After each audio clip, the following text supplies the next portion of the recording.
Good Sabbath afternoon, everyone. Thank you for joining us once again and spending your 3 o'clock hour with us. For those of you who might be watching for the first time and don't know who we are Edward and Debbie Smith. Yes. We are certified family life educators, and we are proud to be the family life coordinators at Koto, Church of the Oranges. And every single week we are here with a different topic that pertains to our relationships and our families. Let me tell you guys, we are just loving the feedback, the interaction, the comments that you guys are sharing with us each and every week. And so this week, babe, we have an email. So we're going to read that email. Those of you who watched last week's session, you know that it was all about social injustice and how it impacts the church and our families. And we had our very own Pastor Stoddard who was with us. Yes. And he sparked some stuff. Yeah. Hands up. Yes. So here is the email that we received. Dear Smiths, last week's session was really good, and it sparked spirited discussion at home. We have a 23-year-old son who is very passionate about the social injustices happening today. He wants to get more involved, but my husband and I are torn. Last week, when Pastor said we should march with our children, I felt like my prayers had been answered, but my husband forbids me from marching with our son. What should I do? Ooh, that's a loaded question. You want me to go first? You could go. Yeah. So, the first thing that I'm going to say to my dear sister is, does your husband often use words like forbid, forbidding you to go? That's a little archaic. That is strong language to use.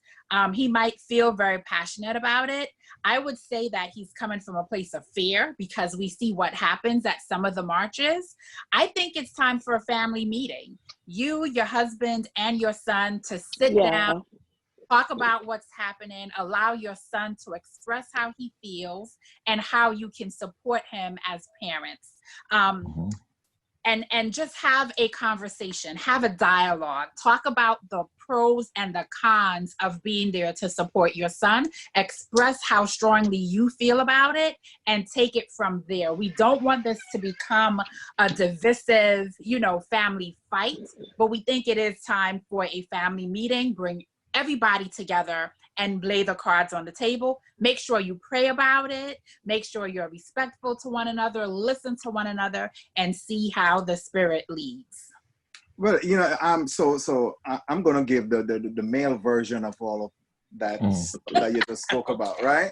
So, and we're talking about a balanced relationship. I'm not talking about an autocratic relationship, balanced relationship. So a husband, first instinct is to protect. Yeah. Make sense? Yeah. And so the first things oftentimes that proceed out of his mouth is to protect his family. So him saying, no, you're not going, or no, I don't want you to go. It's not a matter of, being autocratic, but it's a matter of protection. Because they are so, even though the march is being labeled as peaceful, right? There's a lot of stuff that comes out of it that is anti-peaceful, and so, the last thing that he wants is to sit at home and seeing his wife and his son or daughter on the news. So the next step is, so why don't you go with them? Going with them does not mean that, he can really actually protect them, because crazy people are just crazy and they do crazy things. So, so as you rightly stated, the other part of your conversation is have a dialogue, have a conversation, and talk about, the pros and cons. Talk about, if you were to go, what is expected, where I would like for you to, because again, at the end of the day, dude want to see his family come back home to him. Yeah, absolutely. So, our young people, anything to add to this question? Anyone? Go ahead, Racheal.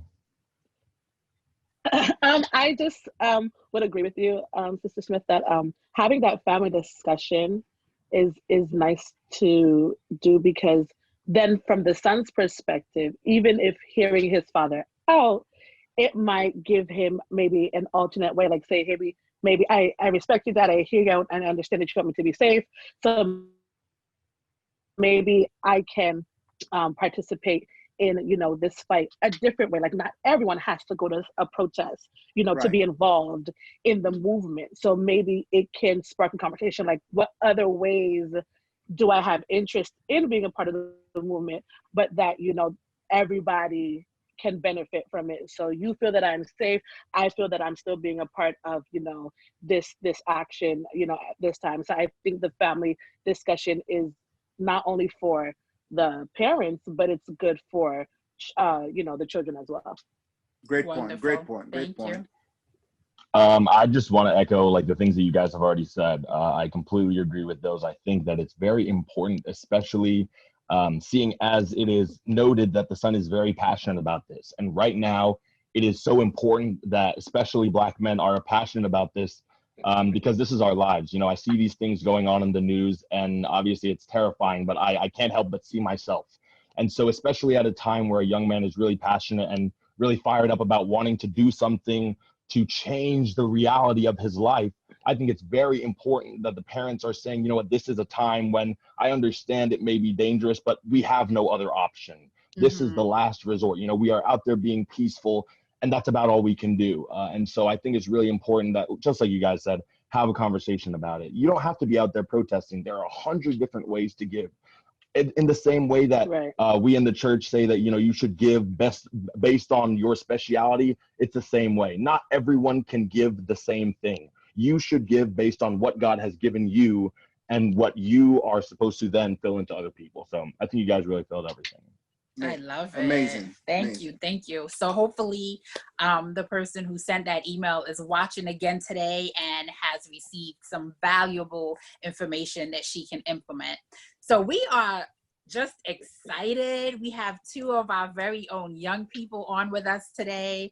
We're going to get their take and their perspective. We told them that they're in our hot seat. So they're probably a little nervous, but don't be nervous. This is going to be very painless, we promise. Jordon, it's like singing tenor on the praise team, bro. So you're good. I'm ready for it. I'm ready. I'm ready. So we have the beautiful Racheal Groce. If you are a part of Koto, then you know this young lady. You have seen her grow up into this beautiful young woman right in front of our eyes. And so we are just thrilled to have her on our platform today. And then Jordon, when we returned to Koto a few years ago, his family is one of the first ones that we connected with. We absolutely adore his parents and his beautiful sister. And so we're thrilled to have him on our platform as well. Two very well-spoken, well-respected young people. And so we're going to talk about dating and relationships and, relationship goals. Like, what does that mean to our young people? And then, Racheal, I know that you work with children. And so we're going to even talk about, does dating mean different things to different age ranges? Because the middle schoolers call themselves dating too and being in relationships.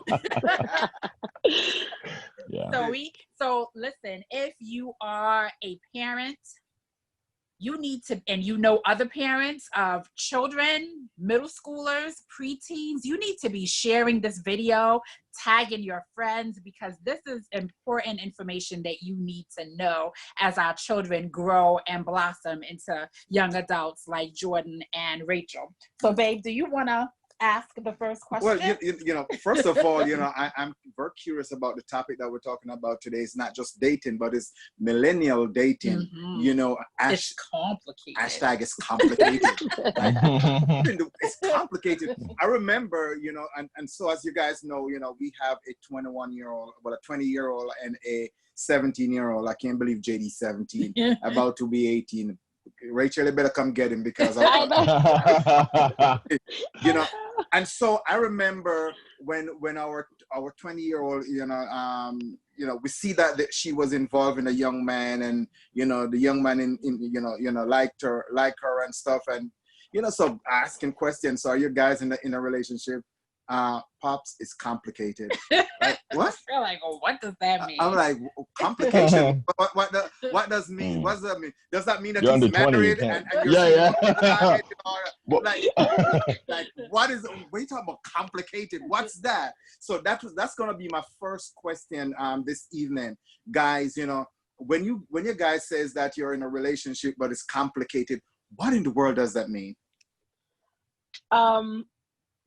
So I think when and this is just personally for me, that when I think about things being complicated, I think about like that gray area, when things are just very black and white, and then there's that little gray area where it's like it could be, it can't be, you're not too sure. Like that's where it's complicated. And I think everyone's complicated is different. I mean, because you can be dating and then broken up and then possibly getting back together, complicated. Or you all are not dating at all, but you have established that there's feelings between each other, you're not sure what you guys want to do, complicated. Or it might be a friend that like you all have been like flirting for years, and like conversation has gone around like I would date him, I mean I'll date her, and then nothing is really said about it, but you kind of respect each other as if they're your partner. Complicated. I mean, I think there's just like so many different definitions for complicated. Oh wow, okay. Interesting. Jordon? No, I completely agree. The first thing that came to mind when I heard this was it's gonna mean different things for different people. Everyone is gonna have a different definition of what their complication is. Obviously, everyone has their own lives, and so with that, it's gonna come that everything. All right, I think I just lost my video. But we can still hear you. Okay. Oh, perfect. All right. I think it's just important that, or I think it's in everybody's life, it's going to manifest in a different way, right? So depending on who you are around, depending on where you are, your relationship status is going to be different. And so I think really it's different for everyone. I agree with everything Racheal said, right? We can go from relationship to situationship, like what is the definition of these things? Yeah. There's a whole different realm of relationship dating stuff. So I think it's really dependent on situation to situation basis. I think back in my days, which is many moons and couple stars ago, when I was dating, my complication was just picking her a rose or something and picking off each petal. She loves me. She loves me. She loves me. I guess that was the depth of my complication. That was complicated for you. I think social media has also really brought in like a completely new aspect of dating, right? Because you can be talking to someone for months virtually, and you can think that you know that person, but when you meet them in person, they either look completely different, maybe they look the same, right? Maybe they act different, maybe they act the same. You really never know. So let's say you're talking to someone online on a dating app for months. Are you guys in a relationship or not? Right? Like, what is the definition of that? So I think that it really, exactly, it's complicated. So I think it really, really depends on each person. Yeah, and I'm so glad you went there and you said talking, because so I work on a college campus, and so I'm familiar with a lot of this language, and I'll say, well, so are you guys in a relationship? Are you dating? And they're like, no, we're just we're talking. Yeah. And I'm like, wait, what? It's an interesting. Go ahead, Racheal. For those of us who are like novices, talk about the different levels of like relationships. Right. From a truly platonic friendship to talking to dating to exclusivity. What does that look like? Well, I mean, when you brought up talking, I think it's kind of funny because, I mean, we have these conversations me and my friends amongst ourselves, right? And I went to a Christian school for high school, so we had like this conversation for our classes about dating. And what I equate talking or what we call talking is natural, like casual dating. Like just getting to know certain people before you make that next step to being like very intentional, saying that like, you know, you're my girlfriend, or courting, right? Like, you're my girlfriend, you're my boyfriend. But I think like with the millennials, talking is almost, it can be a little bit like a scapegoat. So you're not necessarily tied down to that one person. You know, it gives you like a small door to, you know, exit if you need to, you know. So talking, I think, is it's almost like a safe space, you know, because the word dating holds so much weight, and you know, there's so much responsibility that comes with this big word dating. So talking makes that getting to know period a lot like easier, I would think. Okay. Jordon, anything to add? I think it's also important to discuss the elephant in the room, which is sex. And I think that because of Jordon, the way that I think it really is important, because our society today, especially millennials that we're talking about, it is something that happens before you really get to know that person, right? And I'm hearing more and more often that people are uncomfortable getting into a relationship unless they have had sex with that person. Wow. And so they are really, like, that brings in a whole new realm of problems, right? Or not even problems, but situations that you and your partner have to discern amongst yourselves, right? And so that really, especially at a young age, having that connection with someone is a huge factor in how you define your relationship and how your relationship progresses. Wow. You know, that is so loaded. You know, loaded. It kind of lead me into the next question that I have to ask you, is that how important it is really to have a value system in place before going into a relationship. How important it is. I think it's go ahead. No, go, Jordon. Go.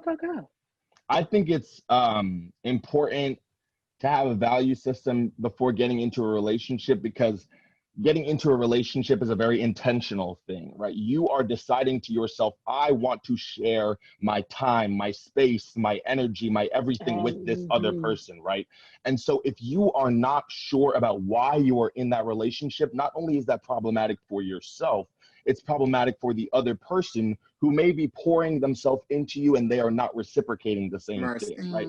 As we get into relationships, it's supposed to be evenly yoked. The burden should be even. One person in the relationship should not be giving more than the other. And so if you go into a relationship not really knowing what you want, not really knowing what you're doing, there is a higher risk of something like that happening, because you don't really know what you want. You're just kind of going with the flow, like, all right, whatever. And next thing you know, you're in a situation where, one, it's unevenly yoked, right? And the relationship is not progressing in the way that it should in a healthy relationship. Wow. That's good. That's good, Jordon. That's good. But I mean, to piggyback off of that, I think it is so important, right? Because I mean, like, ethics and values create boundaries, right? It gives you your limitations. It establishes what you are willing to do and not to do. It's like, it's almost like when, you know, you have a job, right? I'm a teacher. I am willing to come into the building at 8 o'clock, and I'm willing to stay until a certain time. You know, I'm setting these boundaries for myself the same way we set boundaries, like for the Sabbath, right? We know that we have these set hours, and so we don't let or allow other things to infringe upon this. You know, I don't answer my email. Don't call me if you work with me. You know, I'll talk to you Saturday night after 8 o'clock. Like, you know, and so it allows people to understand what you're going to participate in and what things you're not going to. And it's the same thing in relationships. If you do not have a value system or ethics, which, like, it's your moral compass, right? Essentially. Come on. And so if you have no moral compass, like, so then what direction are you going in? Right. You know, then you're just like kind of like aimlessly standing there, and then you're not moving anywhere. And then if you have a partner in that, then it essentially is going to cause chaos, Yeah. And I, for one, don't want chaos. So Yeah. values are important. That's really good. The boundaries and the, you know, knowing how far you're willing to go before you even get into a relationship. And so, you know, back to Jordan's point that he made about sex and the expectation that I don't even want to commit to you. I don't, you know, I'm not even going to consider us being in a relationship until and unless we have sex. How then, well, let me put it this way. Are you going to ask another question? Do our Christian young people, are you feeling that same pressure? And if so, then how do you respond to that pressure? When you are possibly interested in somebody, how do you put forth that notion? Or do you talk about it up front? Like, at what point is it stated that, hey, are you know, are we doing this or not? You guys talking about some real stuff. Jordan got opened a can of worms and it's like, all right, since I opened a can of worms, I guess I'll be the first one to respond. When I personally am getting into a relationship, sex is not important to me because I'm not getting into a relationship to have sex with that person. I'm getting into a relationship because I want to be around that person, right? I like their personality. I like the things that they stand for. I want to build with that person. When I get into a relationship, it's because I want to have someone who's going to be by my side at all times. You know, I want to have someone, my ride or die. That's what I'm looking for, right? When I'm going into battle, I want to be able to look and see, or if anything, if I'm just like, not even battle necessary, but just in my mind, having someone beside me, having someone with me that I know is of the same mindset, that I know has the same, not even necessarily the same passions, but we share an experience, or someone that I want to share my experience with. That's why I'm going into a relationship. Not because I want to have a physical, obviously the physical component is important, but I feel that the most important part is the emotional aspect, and how can we build together, and how can the product of us being together be better than the product of me being by myself. Mercy, sir.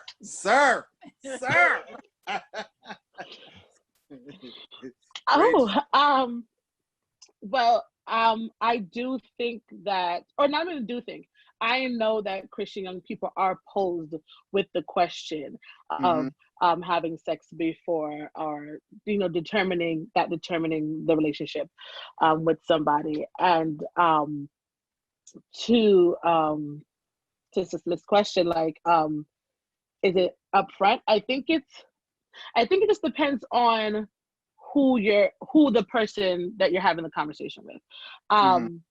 It can come first thing, boop, at the door. Or it can be something that is understood, right? I think sometimes, depending on how you carry yourself, the social company that you keep, activities that you participate in, those things could also contribute to someone making the assumption that, you know, this is something you're going to be for, or this is something that you're not going to be for. And I also think that, especially, I guess, say for women, or Christian women, that I think it's something that should be addressed at the forefront, so that there is no misunderstanding, right? So, like, let me not, you know, say that you was tricked, you know, let me be very clear. And especially because, to Jordan's point, because social media takes such a huge factor. like a huge impact on how we date and what happens when you're dating. If, you know, that's something that you're not going to do and not going to be about, you need to nip it in the bud from Jump Street, because it's going to prevent strange and off-putting conversations or messy situations later on. Like, let's just deal with this now, because you might discover, well, thank you so much, sir, for your interest, you know, because you can kind of understand their mental, you know, their mentality at that moment. That conversation kind of gauges and sets you up for, like, whole bunch. It answers a lot of questions. That's what it does. And this is why the value system is so important going into the relationship, right? Because like as you said earlier on, Racheal, the value system really is like a compass. You know, it's like a navigation system, you know, and so it navigates you as to where you should go. And when somebody takes you off track, like the navigation system, it says recalculating. Yeah. Recalculating, because it wants to get you back on track. And it is very important that you stay true to that, you know, and not to compromise that, because I have a saying that goes that whenever you compromise your values and your principles to accommodate a relationship, you would have already started your divorce before even getting married. Wow. You know, and wow. So it is so important for you to stay true to your value system. I don't care if dude has a six-pack and have biceps and triceps like Arnold Schwarzenegger. You know, it does not matter. It does not matter if a girlfriend look like Halle Berry, you know, or whomever, babe, what's up with the Halle? You know, it does not matter. You know, because at the end of the day, when the dust settles, those things will fade. You know, and so therefore you can't get caught up on those things. You have to stay true to your value system. Yeah. And so, you know, so we're parents of young adults and teenagers. Do you think that parents, especially those of us who are in the church, do you think we have blinders on about what's really happening? About what's really happening with our young people? Yes. Yes. I don't know. Okay. I don't know. Like, I don't know how to answer. I'm like, how to answer this question. I feel like I'm entrapping myself. I'm like, I feel like it's a trick, man. Oh, I know, right? I already said yes. I think the answer is yes. Yeah. I mean, I think. I think that I wouldn't say complete blinders, but there are certain things that are not being seen, and I think it's just because of the age gap, the time that we live in. Once again, social media and things. So, like, if you're not like adamant about being involved in that world, there are things that you're gonna miss by default. You know, not saying that you're choosing to miss them, but if you have no involvement in them, you just have no idea. I think what's going on. So I would softly say yes. Okay. To that question. No, I mean, we need to know these things, right? And I think that as family life, as we have a duty to bring these conversations to the forefront, because our young people need the guidance when it comes to dating, when it comes to what relationships look like. And so if we're not providing that guidance for them, they're getting it elsewhere, because most of them are not comfortable talking to their parents about, you know, I like this person or this person likes me. And so they're going to their friends. Some of their friends who are not Christians, that's where they're getting relationship advice from. And so that's why we really wanted to have this conversation. And we also want to have it with even younger people than you, because we know that they are also dating and feeling pressured to do certain things. And a lot of times parents and families are out of the loop. We don't know what's happening. We're not on social media like they are. And so they're having full-fledged relationships, virtual relationships that we don't know anything about. So I think it's important that we talk about it. We address it as a family. So thank you for your candidness. My niece, Racheal, you know, I'm not gonna be in agreement with you by saying outrightly yes, you know we're burying your head, because to me there are two different type of parents, right? There are ones who said, listen man, you know, I'm at the age that I am and I just can't be bothered, so as long as my son or my daughter's in the house watching television, is on their phone and all that stuff, you know, I'm good. I don't need to, you know, because they're right here. What possible could be going wrong? But then you have another type of parents like Deb and I, oh, let me see your phone. Phone check. You understand? And we're going everything in your phone, and we do random phone check.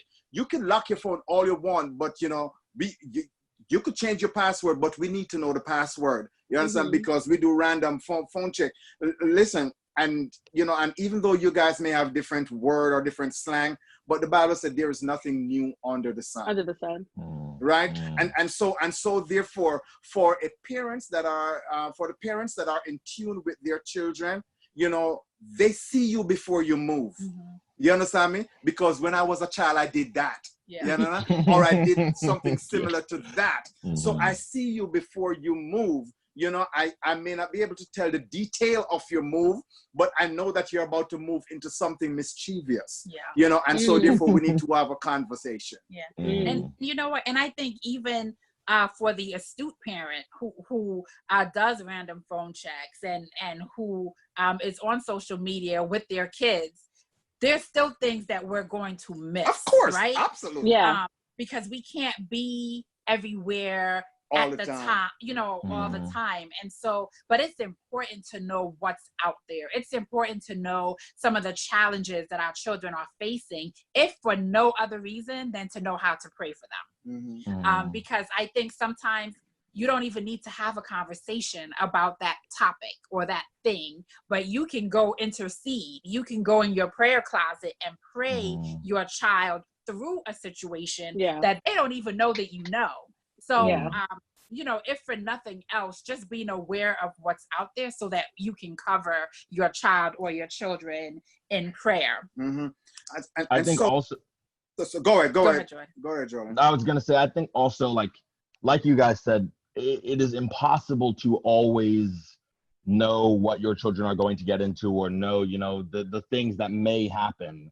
And so the best way to mediate that, right? The best way to prevent from something that you don't want to happening is, like we've been talking about, the moral compass, right? The code of ethics, right? The internal code that you have, that your parents have instilled in you, that says, in a situation like this, I have not experienced this before, but in a situation like this, I know this is the way I should act, right? And the Bible tells us that's exactly what the Bible is there for, right? And so we have this code that tells us, in situations like this, right? God was like this, and this is how he wants us to be. We were made in the image of God, and so therefore we are, and we must act, right, in accordance to that. So I think that the best way to make sure that you are always acting in a godly manner is just to have the Bible in your heart, right? And just to have the code of ethics that says that this is the way that I'm going to act when I'm not sure what to do.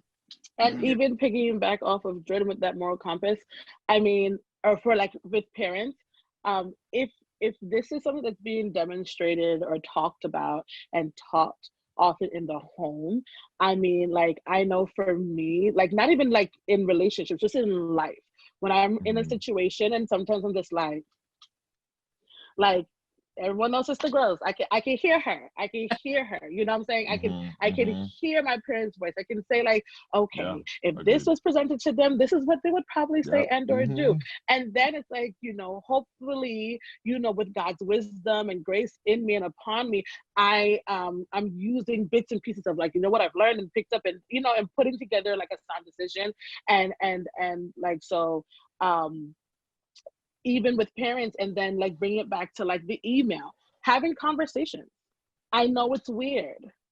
I know it's strange, but opening up that table of, conversation and talking about these things would even, invite parents into what the parents, what the children are doing, and vice versa, so that, we don't have to answer yes anymore. It'll be no, we are all on one accord, So I think it's, so I think it's important that conversation piece happens as well. Talk about relationships, talk about what they should look like, talk about what you would like your children to, how they would carry themselves in a relationship, talk about what it is when you were dating in a situation, because you said, Uncle Eddie, there's nothing new under the sun. So there's something that, we can gain from parents, and then parents in addition can gain from their children.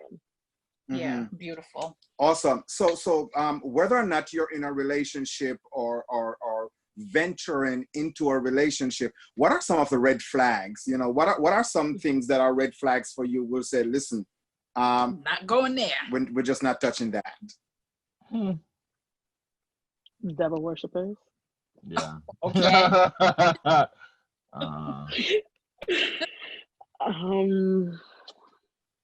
Let's see. I don't know that I necessarily have.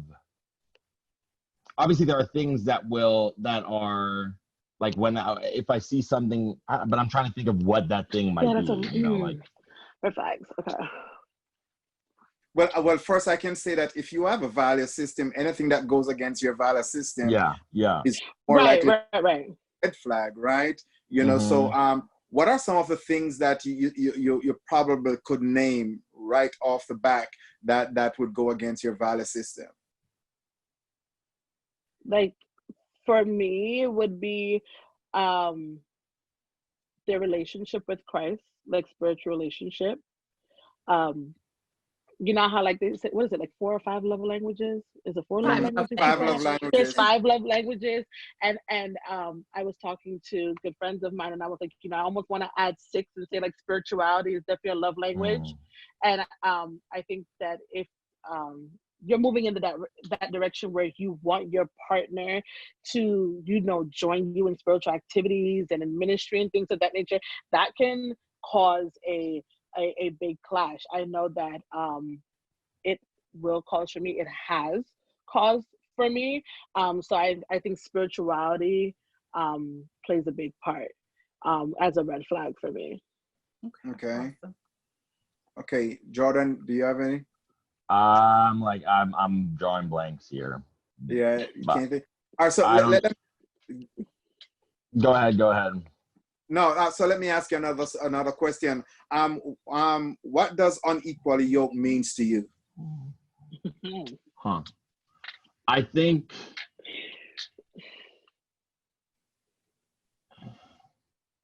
this is like a hard question. It's probably more a trick question. It's not a trick question. This is where you're really in the hot seat. Yeah. Yeah, because when I saw the question, I was like, "Ooh, this one, okay." Yeah.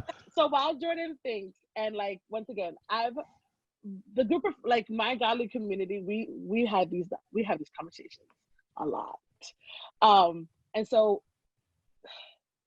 equally yoked to me, Racheal, is I think it's spiritual more than it, in my opinion, has been taught to be religious, because I'm a Seventh-day Adventist.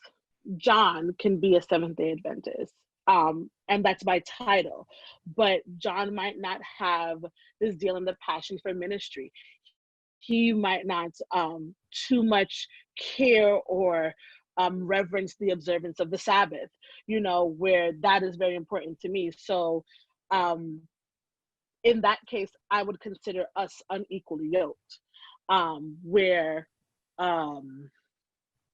Sam might be a Seventh-day worshiper, not necessarily titled Seventh-day Adventist, but the observance of the Sabbath is important to him. How he does ministry is important to him, you know, daily, you know, yearning after the Spirit, and, you know, consistently, you know, wanting God's heart.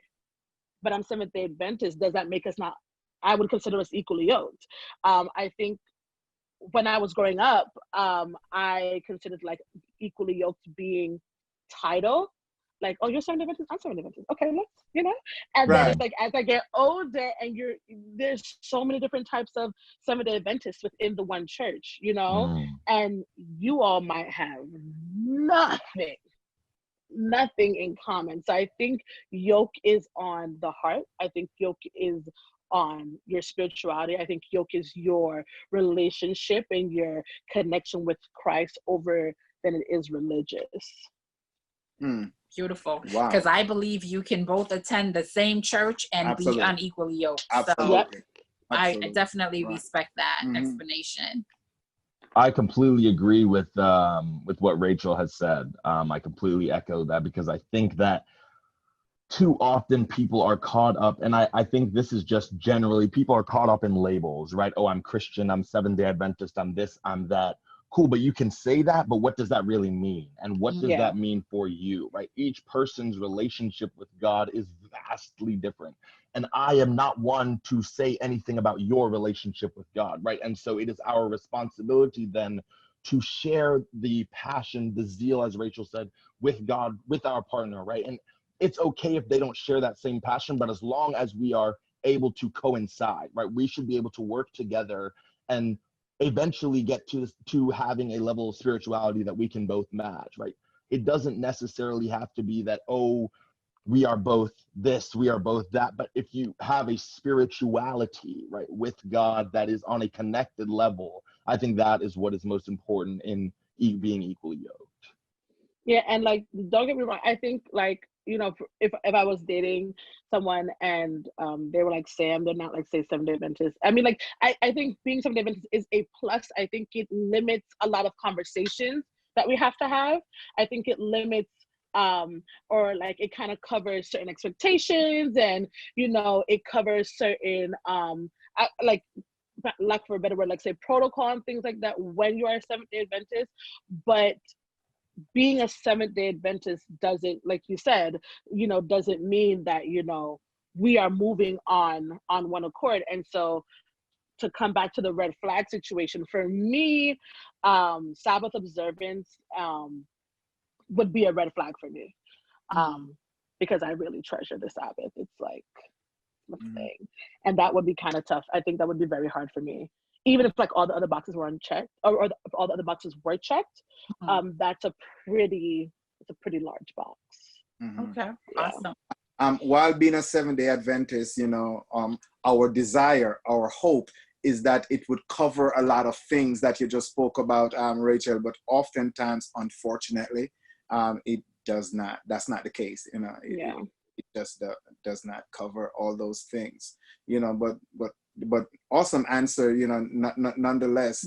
Jordon touched on it earlier on. Equally yoked is how about it's about a balance. You know, it's about a balance, and you have to make sure that you find someone that you can balance your time with, you can balance your value system with, you can balance everything with, because you know, if should the relationship moves from complicated into serious, into a more serious place now, where we're looking at a future with each other, then you know, the yoke business is gonna be important. Very important for the foundation that you're building. You know, and so you want to make sure that you are yoked. Unfortunately, you're not gonna be equally yoked in everything, but equally enough where the burdensome does not fall too heavily in one person. Absolutely. I think that's exactly why it's very important for balance. You know, just like you said, you have to find someone that is going to work for you. That's why you find someone that is your partner, right? You may have 1, 2, 3, 4, 5, 6 girlfriends, however many you have before you find the one. But once you find the one, it's because it clicks, right? There's something about that person that's different than everyone else. And so once you find that connection, it is only about fortifying that connection, right? And making sure that you guys are on the same page going forward. Beautiful. So we talked about red flags. What about deal breakers? So you're in a relationship and something happens. Like, what is that deal breaker where you're just like, no, we're done. That's it. I'm out.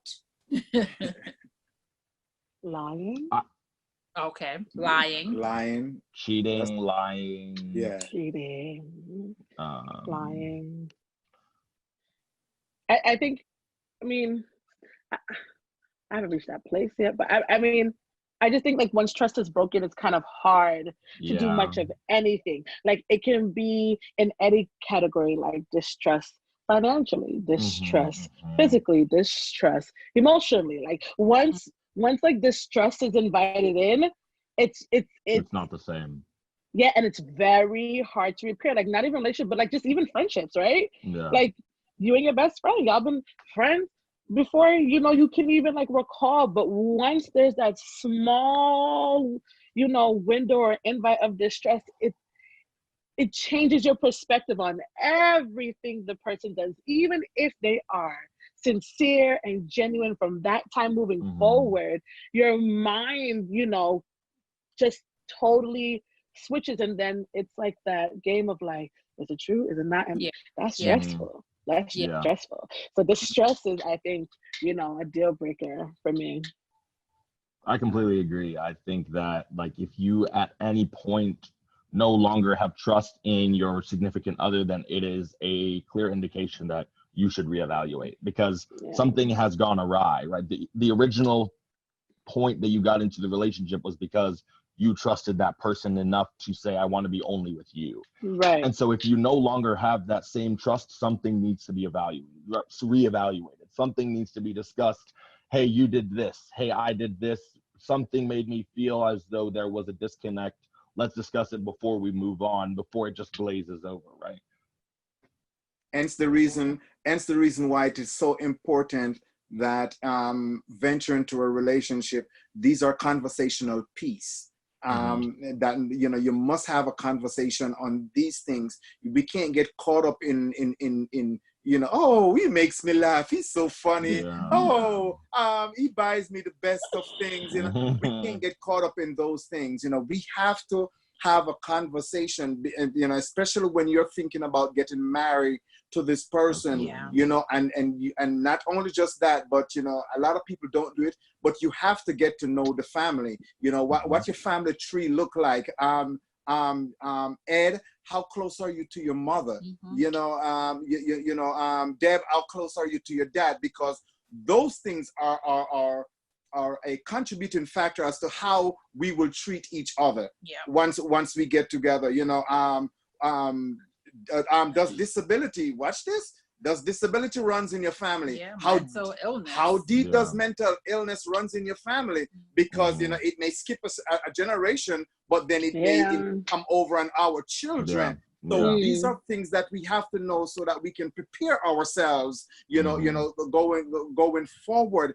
And unfortunately, a lot of times when we're dating, we don't talk about these serious and very necessary things. You know, we just get caught up in the shallow things, and before, you know, 6 months, 8 months, 9 months into the relationship, you know, the atomic bomb come up, boom, you know, like, oh, you know, But I mean, those are great questions. But then, like, you know, we talk about millennial dating. Sometimes when those questions are posed, it then becomes like a turn off. It makes you feel like kind of run. It makes you feel scared. It makes like, why do we have to talk about those things, you know? Because like even when you were, I'm like, that was a good question. But like, when do you ask those? Because if we're dating, talking, it's complicated. Then it's like, whoa, sis, you're moving too fast. Slow down. You know, and then what could have maybe potentially been your, I think, person, you know, there's, you know, this like, oh no, sis was trying to marry me tomorrow, and I'm not about that, you know, you got to go. But I think I mean, those questions I think are important. But now my question to you guys would be, when do you ask those questions? And so do you wait so there's a very non-threatening way to have these types of conversations. We believe in like table topics where we're on a date, we're having dinner, but we're just gonna randomly select a topic out of this jar and we're gonna talk about it. So it's not like and there are card games that you can literally buy. So it's not like you're coming up with these questions, so they're thinking, oh, she wants to marry me. But it's a neutral card game. Just, you know, very non-threatening. And it's fun. You know, it's about getting to know each other. So I think that, and you ask it in the beginning, you know, you want to take me out on a date? Okay, we're gonna do some table topics. Let's play this game. You know, you can even do it even when you're all out as a group, but there's, you know, interest there with someone. Here's an opportunity. Hey, you know, let's ask random questions. And just, see how that person responds. See what they're willing to share. Do they clam up? Do they run away from certain topics? Those are things to kind of file away in the back of your mind. I feel like that would be a red flag for sure. If you ask someone something, and they are immediately very they're great, or they're standoff. They are opposed to answering the question. That for me would be a red flag. Like, why are you so anti answering this question? Is there something I need to know about? Why are you unwilling to tell me? Is it too early? Is it just because you don't trust me? Like, what is the deal? Yeah, absolutely. So thank you for that. I appreciate that. That's what we're here for, girl. That's what we do, Nathan. So I can't believe how quickly the time has gone by. Right. But I wanted to ask you guys, if you can go back and tell your 13-year-old self something. Okay, that was just yesterday. What's wrong with you? That was not just yesterday. But I'm just thinking about the young people that I know and the young people that I'm blessed to know, who are 13 and like want to be in these relationships, and everybody else has a bae and they want to have a bae and they want to have relationship goals at 13. And so think back to your 13-year-old self. Like, if you can give 13-year-old Racheal one piece of advice about life, it could be about friendship, it doesn't have to be romantic relationships, but just one piece of advice, what would that piece of advice be? It would be stay true to yourself at all times.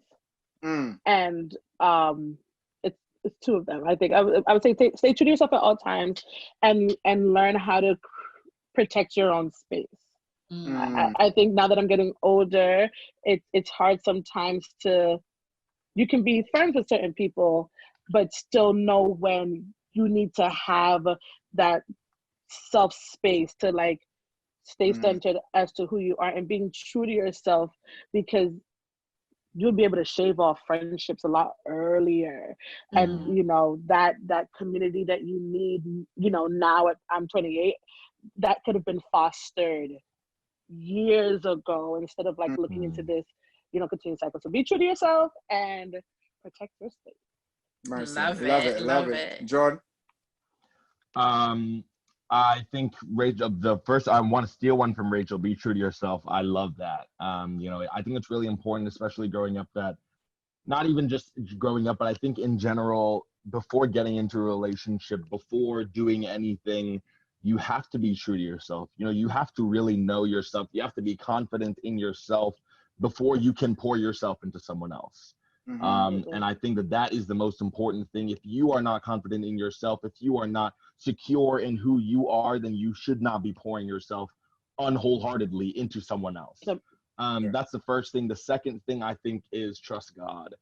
I'm 21 years old right now. I'm working for JP Morgan. When I was 13, I never would have thought that, right? Like, I am just amazed every day by the way that God can put people in your life that need to be there. And I think that it is like, it sucks. If you are 13, you're like, oh, you want to have a girlfriend, you want to be able to do all the cool girlfriend, boyfriend stuff.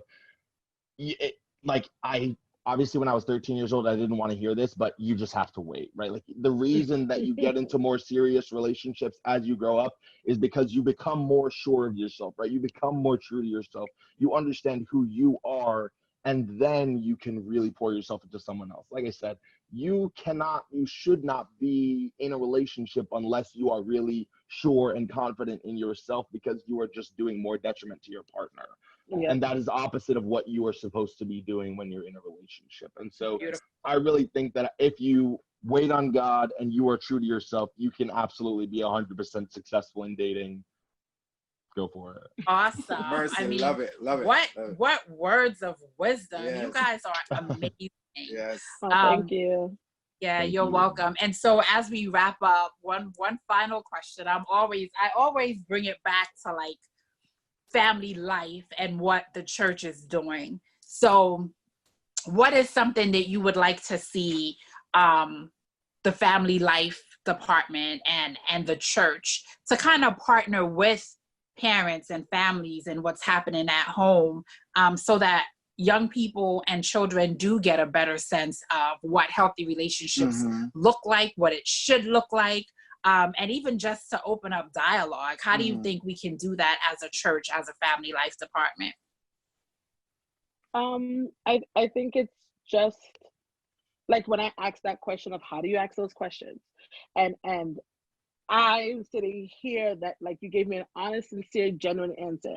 Nothing too complicated, nothing for me to like, bust my brain about, something that's manageable, because like, I said, like I'm an educator, and how kids are learning, you got to give them bite-sized, good, quick, something that they can take, run with. It's not something that they have to like grapple with for too long. And you were able to give me something that, I can pick up easy, where I can access it, and it's not something that's going to turn me off from wanting to explore that option. And so I like that, like I was able to like, answer the question, you were able to give that to me. I think that's great. And also helping families in the church, facilitating conversations. I think because we are Christian, we're Seventh-day Adventist, and we're supposed to live this type of life. That certain situations don't come to us or don't come to our children, and the Bible never said that was going to be true. And so it's sometimes easier to avoid, sweep under the rug, either intentionally or unintentionally.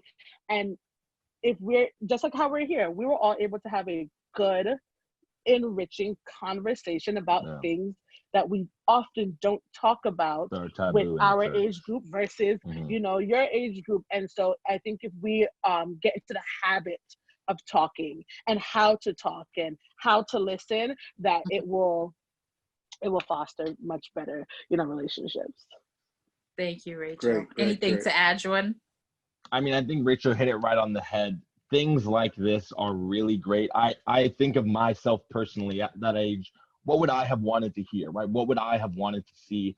And the first thing that I think of is if I had seen two young people on something like this or in the church, discussing something like this, open forum, families are welcome, young people are welcome, right? Because at this age, right in your mid-20s, you are just recently out of that mindset and you are kind of going through the things that you would be, right? And so I would love to hear from my 21-year-old, 22, 23, 24, 20, in the 20 to 30 year age who are going through these things, who are telling people, hey, I just got out of this. I was just thinking what you were thinking, and this is how I am dealing with it in a Christian way, right? How can we as young people pour back into the kids, into the next generation, right?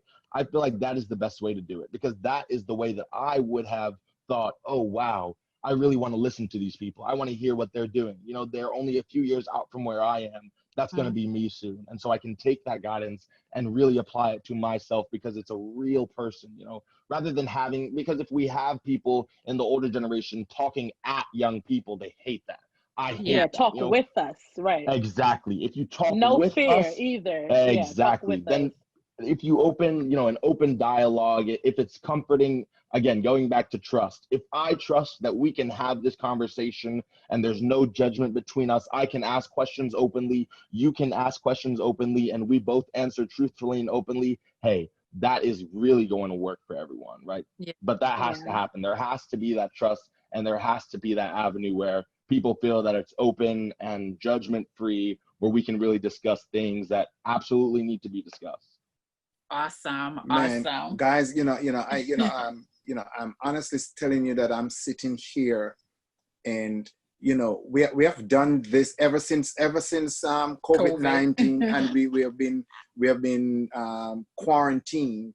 We have been doing this, and I must tell you that this is one of the best we have had. This was so awesome. I've learned so much from the both of you. I just can't express how overwhelmed I am right now with the fact that you guys were able to come and sit down and pour your heart and you know, become vulnerable to us, and so we were able to learn some stuff together. And I just want you to know that I really appreciate you guys. Yes, you guys. I appreciate you guys too. Thank you so much. We'll definitely have to do much more of this because this was great. I mean, the hour flew by. Yeah. You guys are you're awesome. We have awesome young people. So thank you so much for joining us, Racheal and Jordon. Thank you. Spending your 3 o'clock hour with us once again. Don't forget, we are here. You can email us. You can send us your questions, your comments to family@cotosda.org. Right? Wait, no. Yeah. Yes. That's it? Listen. Sometimes I'm like, family@cotosda.org. I'm like, wait, did I just give the website or the email address? So that's the email address. We are here to answer your questions and take your comments. This has been a fantastic time. We hope that you learned something. And when you see our young people, greet them with a hug and a kiss and let them know how much we love and appreciate them. Enjoy the rest of your Sabbath. See you next week. Same time, same place. God bless.